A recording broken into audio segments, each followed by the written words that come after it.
Today is goat milking day. Oh, so come his mom with a big pile of hay. Okay, so we're back inside and I'm just gonna start from the beginning and walk you through kind of what it takes for us to milk our goats each day, so you guys get an idea of what kind of a commitment it is and how long it takes and what the process is. So this is our goat milking machine, and one of the key things that we do, that you'll see a lot of other videos also do it, but you want to put the milk on ice as soon as you can. You want to start cooling off the milk. So we use these reusable ice cubes so that nothing actually melts in or waters down the milk at all. This is an overflow, but right now with just the 2 goats, that's not something that we have to worry about. And then the hoses that go to the ends that connect to the udders all get connected in the correct way. There's this system that we have is real convenient. They actually have numbers on the hoses, and then all of the numbers on all the connections correspond with that. So it's pretty easy to hook everything together and know that you're putting it in the right spots.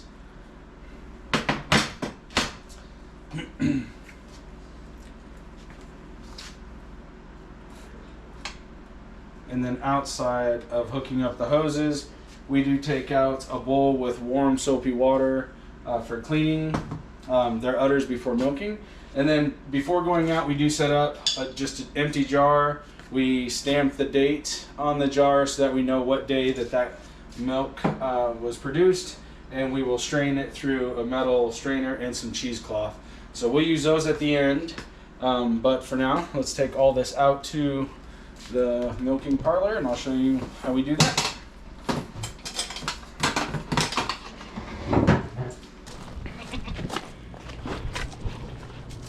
Okay, so out here where we do our milking, on the milking table, what we use, this is a sweet cob feed, and then we put in some alfalfa pellets. They really like that.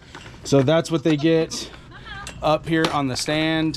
They only get the grains when they're up here milking, so that's part of the reason why you'll see that this process has become so easy for us, because they love coming up here. They love the grains. Super easy milkers, these 2 goats are. So here we go. Time to get in there and pull them up on the table. You can see the goats anxiously waiting because they know it is their turn to get afternoon treats. And the dog So as soon as this gets opened up, look out, Ruger. You'll notice and we'll come right in and go right up to where they know the grains. Oh, here, Cookie, wrong side. Back up. Her. I know, I'm trying to get her to back up. There you go.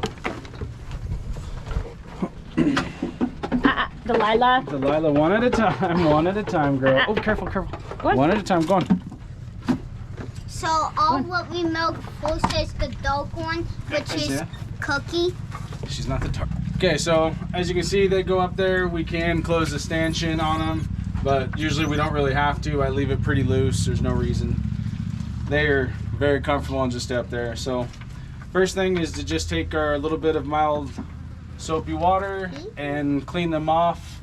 Make sure that there's no dirt or dust or anything. Let's go back, bud. Okay. On the udders that is gonna fall or get into the milk. So we give those a nice wiping and washing. And then we always get the first bit of milk we put into the cat bowl, because the cats love the first milk, but to get the plug out, that's not what you want in your drinking milk. So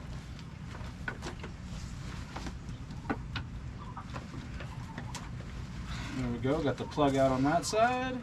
Come over to the other side. You want to pet him? Because we gotta keep him in.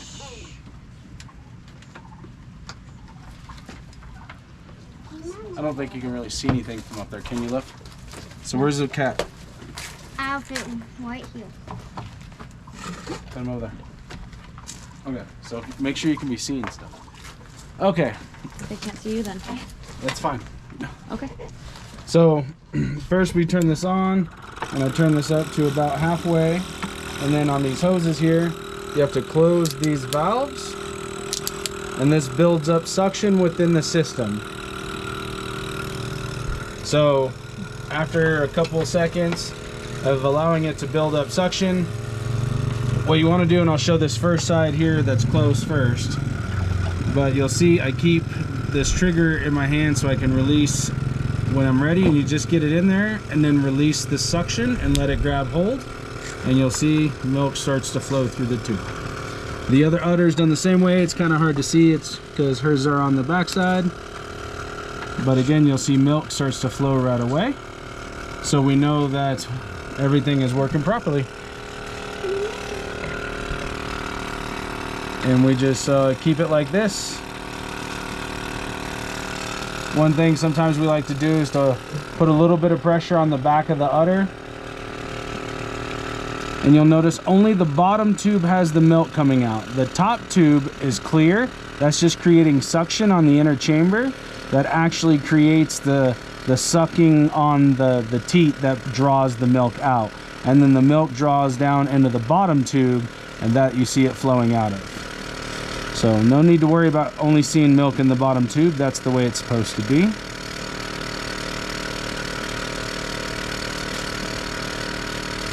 You can see there's no kicking or fighting. We don't have to tie their legs back.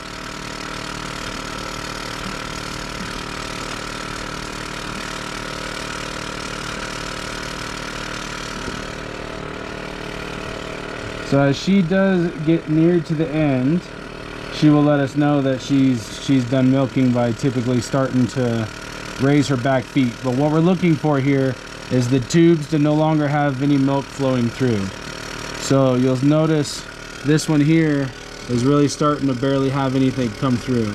So this side is done. I'll go ahead and tighten that latch up. But this side back here is still flowing some, although it is about to be out, and they do typically stop around the same time. So I don't know if the light will allow you to look through there and see, but the milk is barely coming through there now. So I'm gonna go ahead and close that side off, and then you can turn the machine off, and typically the suction releases pretty easily from the teat. After I do that, I'll hold these up, and now I'll come and break this release, and you'll hear it suck some, and that's just to get the last little bit of milk out of here so it doesn't leak out. And then I'll drape these over just in a way that the openings don't face the goat or anywhere they're gonna get dirty. And then lastly, before they get off the stand, you'll see there's a little bit of milk that's on the teat. Maybe you can catch it there. And we just try to clean that up so that it doesn't get dirty or nasty or you know, cause any problems on there for next time when we go to milk. And you can see, jeez, never done that before. So you can see she's definitely done with us playing with her teats and wants to be done. And there she goes. And Delilah hops right up and doesn't have any concern at all about being up there. Where's the cat? I don't know, hopefully okay. You go, please. Thank you. All right, so with Delilah, everything is exactly the same. So if you got a good view back here. Man, the flies really come out for that milk. So again, I'm just cleaning the whole udder and the teats and just getting them kind of washed off, making sure there's no loose dirt or hairs on there that are going to interfere or possibly get into the milk.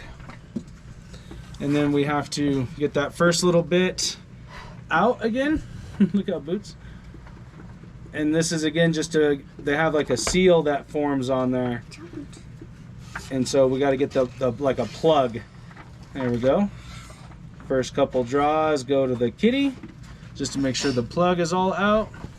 I see the sack. And the flies are really bad today. Yeah, All right, there we go.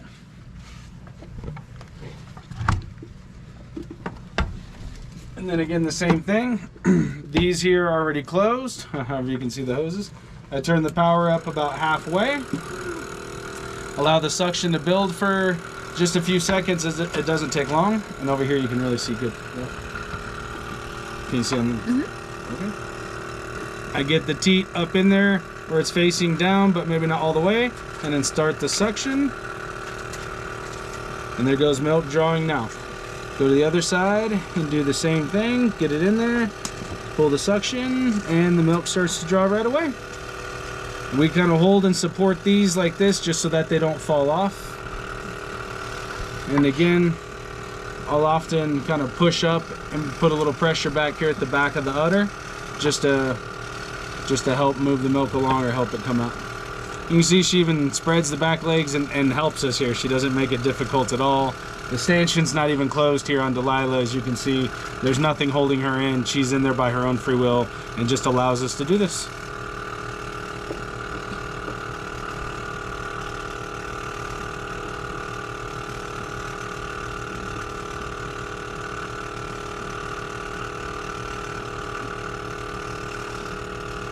And you can probably notice a real difference in the udder, and the udder actually getting smaller by compared to the start. Having a nice shot from back there, it should be obvious when we're done.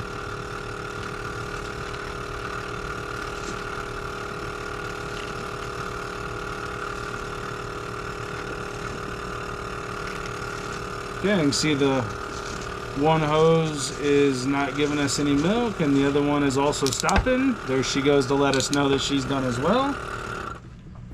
And as soon as I turn the machine off and close the hoses here, usually these will let go. If not, then you can just put a finger up there to kind of help break the suction seal and they will come out. And then I hold these up just to pull through any milk in the lines so nothing's leaking out. And once again, drape these over so that they're hanging over here and not touching the ground or touching anything that might get them dirty. And then again, lastly, is we'll wipe her udders and make sure there's no milk, or wipe the teats, I mean, and make sure there's no milk that's left on there to dry or mold or get rot. But now I'm sure you can really see a difference in the size of the udder compared to before we were milking. And that's really all there is to the actual milking out here. That's both goats. It takes just a very short few minutes. And now we'll go in and show you how it is that we process and deal with the milk inside. So, come on, Delilah. All right, so back inside here now after finishing the milking. And so we're gonna just basically reverse order, take the hoses that go with this off. And one thing to note at this point is the hose number one, or the hose that connects to the suction, we really want to keep this hose dry. We don't want any water. This hose stays clean. It never comes in contact with milk. It's just suction for that. So we put the udder, or the teat cups, as well as hose number 3, because that is the hose that transfers milk into the soapy water. This other hose we just kind of drape over and out of the way so that no water ever gets into that side.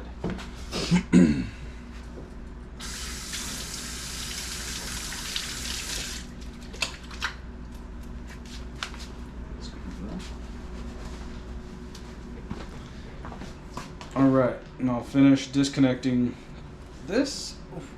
This here is also just a suction line from here to there. And any way that kind of keeps this out of the way, I just kind of do a couple wraps here. Plug it into this other port. That way the ports are both closed. Nothing can ever get into it. It keeps it dry and free of any debris, because this is the suction, or the vacuum pump. So, and this all just stores and is kept right back here on our counter because we use it every single day. So with the milk, over here, and it doesn't have to be too close. Can't say anything if I'm not close when you're doing this part. Okay. So here we just pop these latches open, and it's usually about half full, and it is about half full, maybe a little less than half full. All of this comes into the water for cleaning, we do disconnect this. It just pulls off. It doesn't unscrew. It's just like a rubber seal there. That goes into the water for cleaning, and we're sure to take this and separate it all out for cleaning. And again, the milk we will strain through the cheesecloth into our dish there, our measuring cup.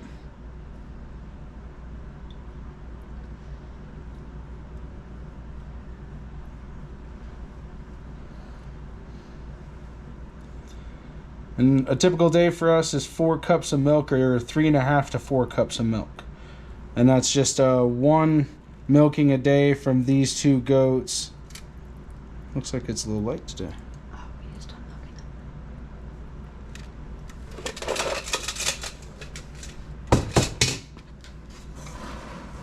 them. And then the cheesecloth, I'll just grab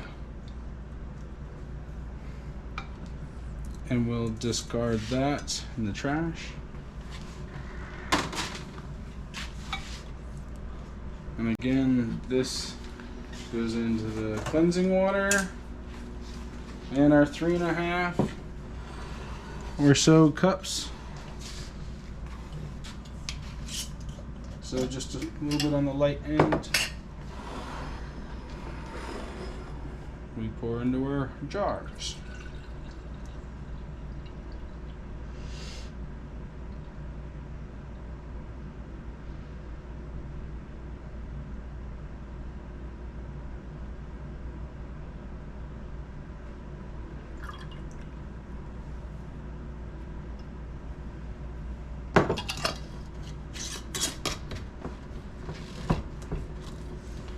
And then after that, we just place them in the fridge in the line of milk. And when we want milk, we just grab the front jar and enjoy our wonderful, fresh, homegrown goat's milk.